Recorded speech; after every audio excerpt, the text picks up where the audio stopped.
Miracle Boy Boxing, ladies and gentlemen. I am your host, the one and only hosting Cruz, bringing you another exciting edition of boxing. Don't forget to hit and to like, subscribe to my channel.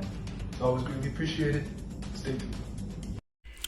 Miracle Boy Boxing, ladies and gentlemen. I am your host, hosting Cruz, and ladies and gentlemen, a very good solid scrap took place this past weekend live on DAZN in the main event. It was for the IBF Interim Championship.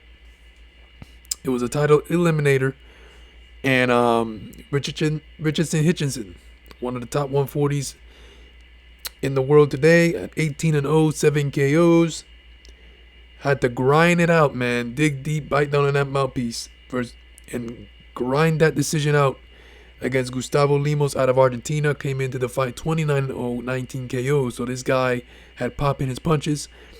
Very rugged, very strong, and Hitchison, known as a natural boxer, had to bring out the dog in him, man, and it was that. It was a dog fight. It was a very physical scrap. Gustavo was the aggressor all night, letting go more punches, landing the more telling shots. Even though Hitchison had a lot of moments, and where he stood in the pocket and landed some really good crisp and short combinations on the inside, stopping Gustavo Lemos on his tracks. But the majority of the fight, there were some close rounds. Like I said, it was a tremendous fight. But if you want to give this fight to a winner, man, you'll have to give it to Gustavo Lemos. Why? Because he was the aggressor. He showed that he wanted to win the fight more. He landed the more telling shots. He hurt Hitchison more than Hitchison hurt Lemos. And Hitchison held a lot too, because he was really hurt throughout the fight. And but Hitchison, you gotta give credit to Hitchison, man. He bite down on that mouthpiece. You know, when they got time to throw the boxing away, he did. He threw it away, and he stood in the pocket and turned that into a street fight. You know, he let his hands go. He fought Gustavo Lemos' fight. You know, he showed Gustavo Lemos quién es el más macho in the fight. You know, and he stood his ground. He stood his ground at times, and he fought back courageously and valiantly. But Gustavo, man, I felt he deserved the decision in this fight. You know, the lesser known fighter coming in out of Argentina. He's got not a common opponent, but he's got a familiar name. I was looking at his resume, and he defeated Lee Selby from UK. For those of you who don't know who Lee Selby is, he fought Gonzalez Jr. He defeated Evgeny Gradovich.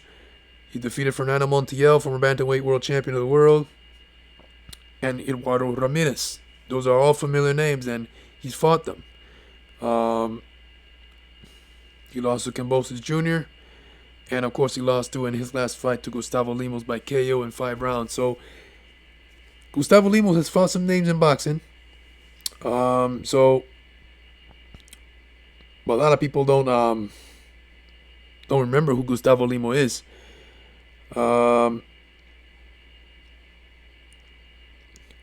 So he came into the fight 29-0 after beating a pretty solid name in Lee Selby, who's fought a who's who in the sport. Came in as the underdog and almost pulled it off. A lot of people thought Lemos won the fight. I thought he won the fight. I thought he had Richardson all over the damn place majority of the fight. Even though it was a good scrap where Hitchison showed how tough he is. You know, he's got a dog in him. Fought back, landed good crisp combinations, like I said.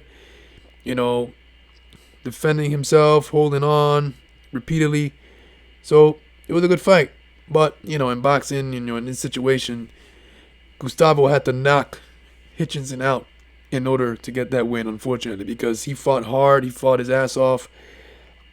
I felt he deserved the decision, but it was unanimous. They gave it unanimously to Richardson Hitchins. And a fight that was really not unanimous. You know, that's another thing in this fight. I thought Gustavo Lemos won the fight. He didn't. And it was unanimous. So, and there's no way you can convince me that Lemos lost this fight unanimous decision.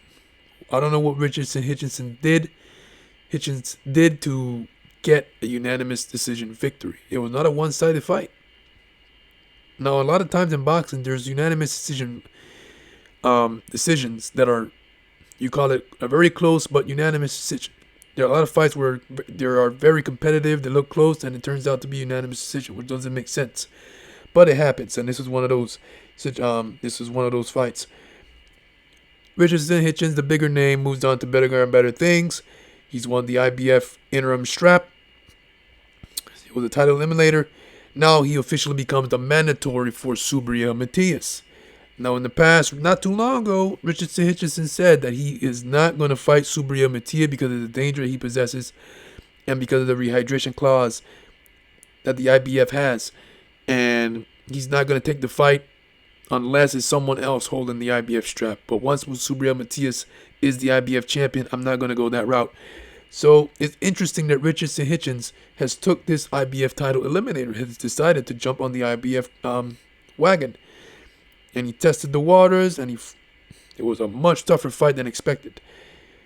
He barely made it out within the skin of his teeth. Now he's in line as the mandatory to fight the most dangerous fighter at 140 pounds. So you barely survive against an undefeated, unknown guy from Argentina, who was aggressive, hard puncher, just like Matias. But Matias is the most dangerous fighter at 140. So imagine him, how tough you had. Imagine with Subriel Matias. Who's more dangerous? Who hits just as hard or harder? Hand speed crazy. Solid chin. Very strong. Gets stronger as the fight progresses. Natural 140. Big. So, he's the mandatory, of course. Matias has to take care of business on June 15th against Liam Paro, who's no slouch. Can't overlook him. But yeah. Interesting that if Matias wins this fight with Paro, Hitchison has a date with Matias based on being the mandatory. Mandatory, you have to be. Matias has to defend against Hitchins because if he doesn't, then he gets stripped of the title. That's what mandatory does. If you do not defend against your mandatory, the organization strips you of your title. So if Matias is successful against Paro, then Subriel Matias versus Richardson Hitchins is next. Because Hitchins is the mandatory, like I said. Matias must defend against him. Unless Hitchinson backs out, he doesn't want it, like how we said in the past. So, yeah. It's interesting. After Hitchinson said that he doesn't want no part of Matias because of the rehydration clause and the danger he possesses, he's now the mandatory. After fighting Gustavo Lemos. And I'm sure, of course, Hitchinson acknowledges and is aware that Matias is the champ and I've won an eliminator, so I'm the mandatory. I'm likely going to get it on with Matias. So we'll see what happens. But it was a good fight, good scrap. I just thought that the fight was much closer than what the scorecards were. That's another thing. And I thought Hitchinson lost the fight in a good spirited fight, competitive fight. But I just think Gustavo Lemos pulled it off. But it is what it is. Boxing is the business. Hitchinson is the bigger name. And like I said, he's one of the top 140s right now. So it is what it is. Miracle Boy Boxing, ladies and gentlemen. I am your host, Hosting Cruz. Don't forget to like, subscribe to my channel, guys.